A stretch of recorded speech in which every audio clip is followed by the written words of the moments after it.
Un conseil des ministres extraordinaire s'est tenu ce jeudi 8 mars 2012 au palais présidentiel d'Abidjan Plateau.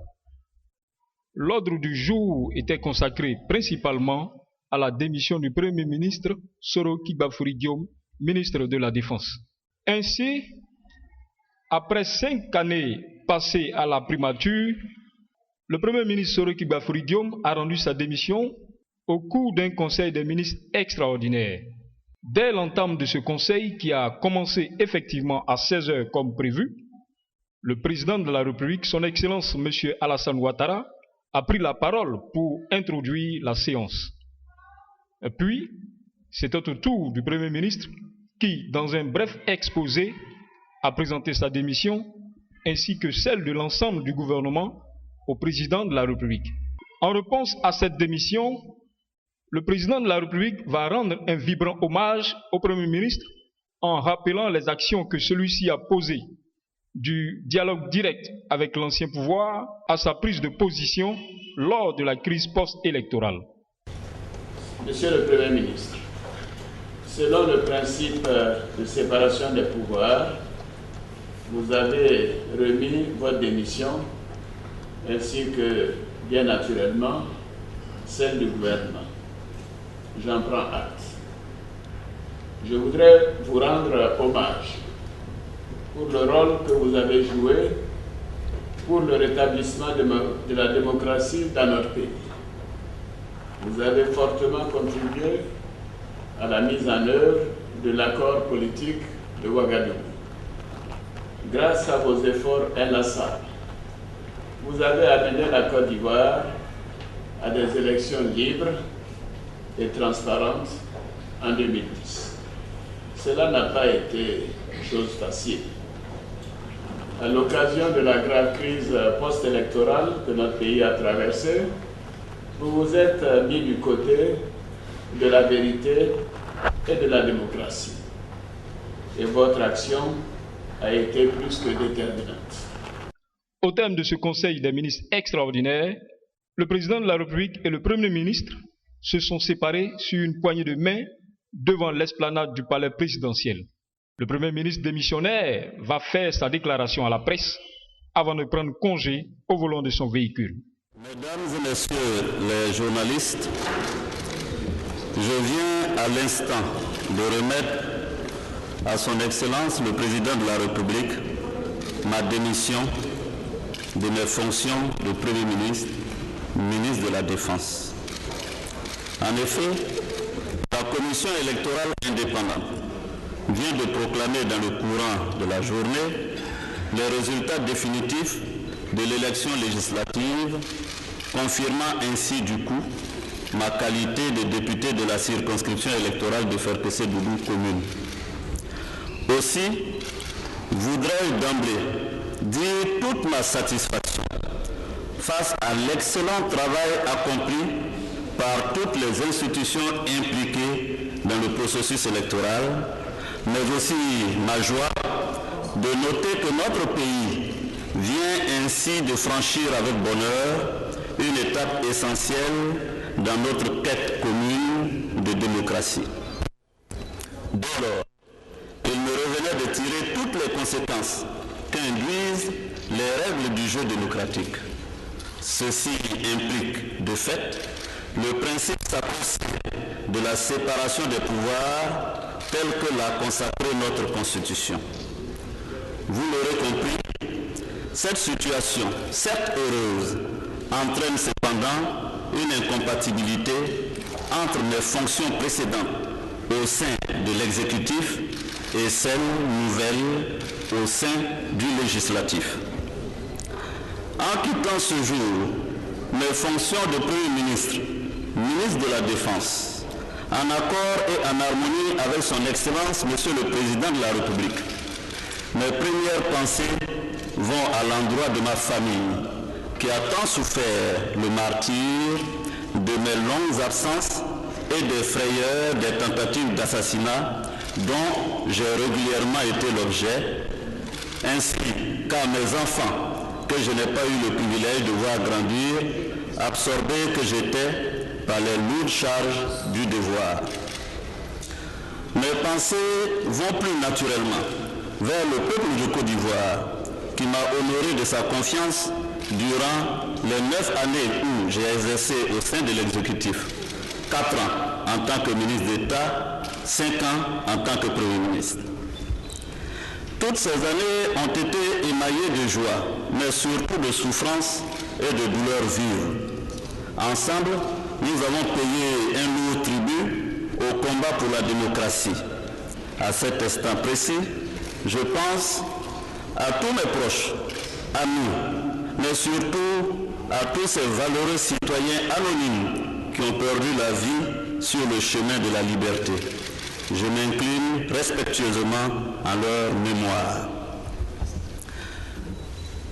Je me permettrai ensuite de remercier le président de la République, son Excellence Alassane Dramane Ouattara, et de lui traduire toute ma reconnaissance. Sa confiance et son affection ne m'ont jamais fait défaut. Il m'a inculqué une autre vision de l'État et a forgé ma capacité à aborder les questions de développement du pays autrement. Je me dois de faire du reste une mention spéciale à mes compagnons et frères des Forces Nouvelles, MPCI, MPIGO, MJP, qui ont mené le juste et noble combat. Je remercie aussi toute la classe politique nationale et le président Bédié qui m'ont soutenu. Je veux aussi saluer tous les membres des gouvernements successifs sans exclusion que j'ai eu à diriger, ainsi que mes collaborateurs civils et militaires des différents cabinets. Des hommes et des femmes loyaux et compétents, sans lesquels je ne serais pas parvenu à accomplir ma tâche avec bonheur et fierté. Ce bilan si positif, au dire des citoyens avertis, est d'abord et avant tout leur œuvre. Je leur en suis reconnaissant. Il serait vaniteux et prétentieux d'évoquer le bilan positif de notre action sans me référer à Dieu qui a permis l'agencement heureux de notre destin, qui a permis à l'orphelin précoce que je suis de trouver ma voie sur ce chemin tortueux et périlleux de la vie. Je pense au miracle de l'accord politique de Ouagadougou. C'est le lieu de remercier le président de la République du Burkina, Blaise Compaoré, pour sa clairvoyance politique qui a favorisé la signature de cet accord. Cela a permis, par les audiences foraines, de sortir près de 700 000 personnes de l'anonymat administratif. Il nous a donné près de 6 millions de cartes d'identité, rétablissant ainsi la citoyenneté de nombreux compatriotes. Il a permis une élection transparente et démocratique et l'avènement d'un président dont la légitimité est incontestable. Mais surtout, ce combat a restitué la dignité à ces millions d'Ivoiriens qui s'étaient sentis humiliés et trahis par leur patrie toutes ces années durant. À tous, je dis merci pour les sacrifices consentis. Je ne serai pas complet si je ne fais pas mienne la sagesse qui dit qu'on ne peut servir sans nuire. Durant toutes ces années où j'ai eu à exercer au sommet de l'État, j'ai forcément contrarié certains compatriotes.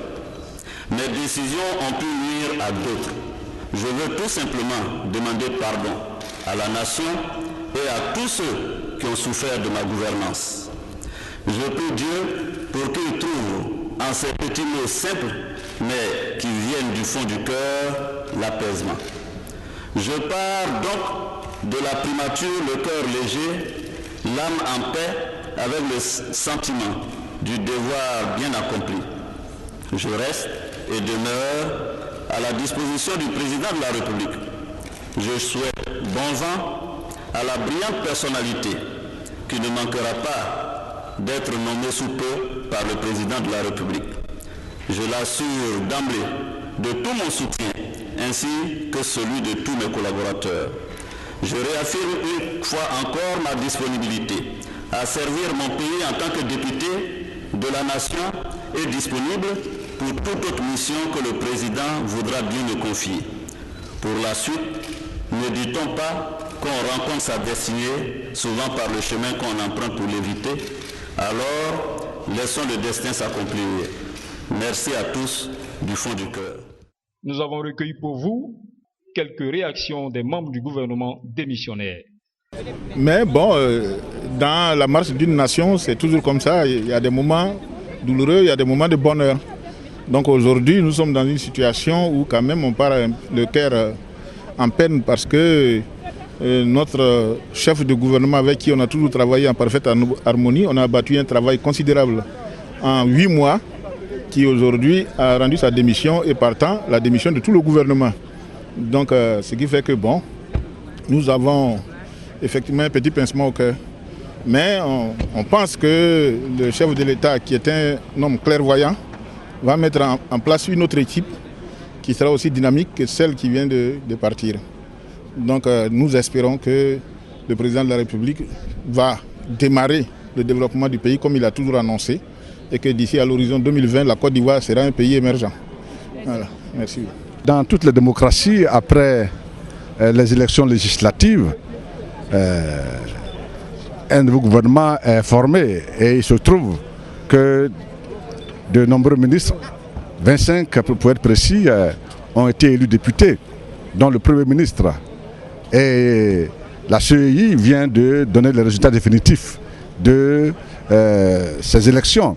Il va donc sans dire que les députés qui se trouvent être ministres doivent donner leur démission.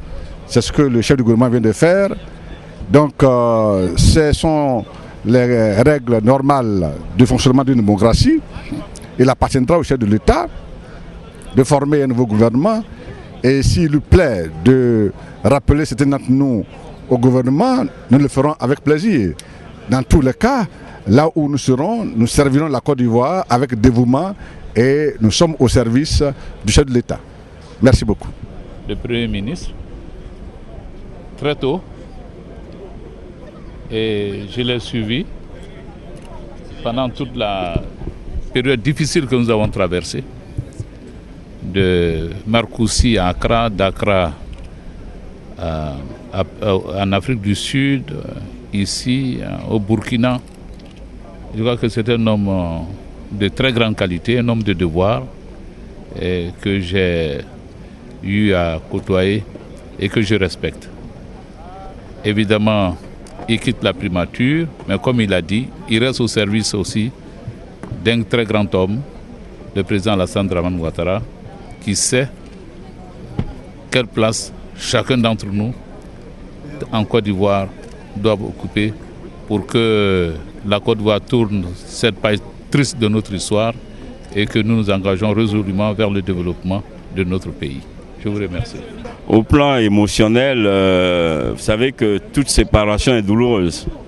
Donc le Premier ministre qui entretient de très bonnes relations avec le président de la République et avec chacun de nous, et qui a surtout joué un rôle important dans la mise en œuvre de la démocratie, a décidé de partir et a fait une option et de servir son pays à travers une autre tribune. En tant qu'élu, il a choisi donc d'aller à l'Assemblée. Donc émotionnellement c'était difficile, mais la vie est faite de décisions. Il y a des moments de la vie d'un homme où des décisions sont à prendre. Il a donc décidé d'aller à l'Assemblée, mais le connaissant, je reste confiant que où qu'il sera, il restera utile pour son pays, mais il servira pour son pays et il jouera un rôle important pour la Côte d'Ivoire. Oui, monsieur le ministre, oui, c'est vrai que vous n'êtes plus ministre, mais nous n'ignorons pas que vous êtes un proche du président Alassane. Alors, est-ce que vous pensez que ce prochain gouvernement qui sera nommé, vous pourrez prendre part justement? Vous savez, pour ce qui est de la nomination, c'est le président de la République qui décide. Pour l'heure, je ne suis qu'un honorable député et je reste à la disposition de mon président. Mais vous savez, nous, on est des soldats du président de la République. Donc, nous servirons et le président de la République et la Côte d'Ivoire où que nous serons. À présent, cap est maintenant mis sur la nomination du nouveau Premier ministre ainsi que la nomination des membres du nouveau gouvernement Ouattara II.